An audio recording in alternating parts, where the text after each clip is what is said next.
for both questions, because I think they really require, I would say, a deeper thinking and a good political consideration. The first question, I would say that also the situation in 2012 led to that number of the international engagement which the EU have taken to secure the access to the raw materials.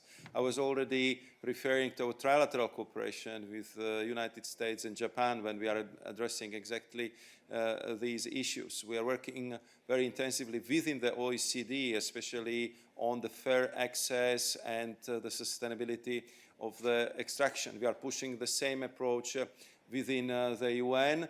And as you know, we have a very close relationship with Canada, where access to the raw materials is of course part not only of our discussions, but also the prospect of even higher trade in the future. Same applies to Australia, where we are discussing the issues very intensely. And as you know, this Commission wants to be very, very active and positive in developing and deepening the relationship with Africa, where many of these countries have very precious resources. So what we need to do is actually to offer our assistance in making sure that that raw materials treasures which are in Africa are actually extracting and mined at the highest levels of the sustainability standards, because it's not important only for Europeans. It's important first and foremost for local population, and also for the way how we want to strategically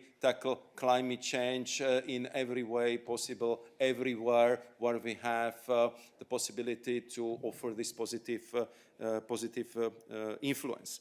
Concerning the relationship with China, and here I know that Thierry has very deep thoughts on this issue. I would just say my personal experience with my visits to China in the past. First and foremost, my message at this now already quite famous Belt and Road Summit to the Chinese President Xi and Prime Minister Li Keqiang was please treat the European companies in China how we treat the Chinese companies in Europe.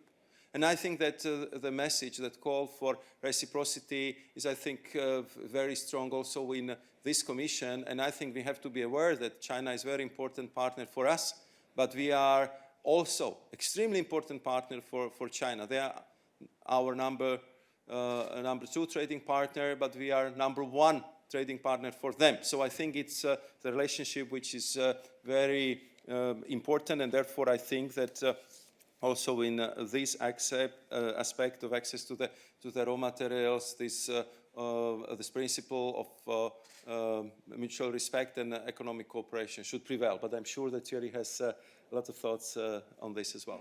Yes, but you said it so well that I don't think I could add much more on what you said, except that, of course,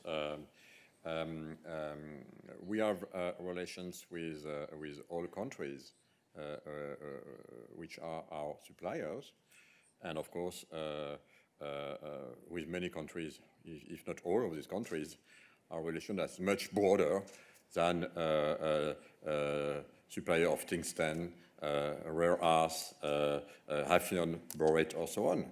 So this is, of course, entering, like for everything we do, we are a continent. And when we are entering into relation with another country, we do this on a broad basis, not only for one specific issue. This is part, of course, of what we discuss. And again, a discussion, especially in trade agreements, ends always on a win-win agreement. Always on a win-win agreement. It's coming from both sides.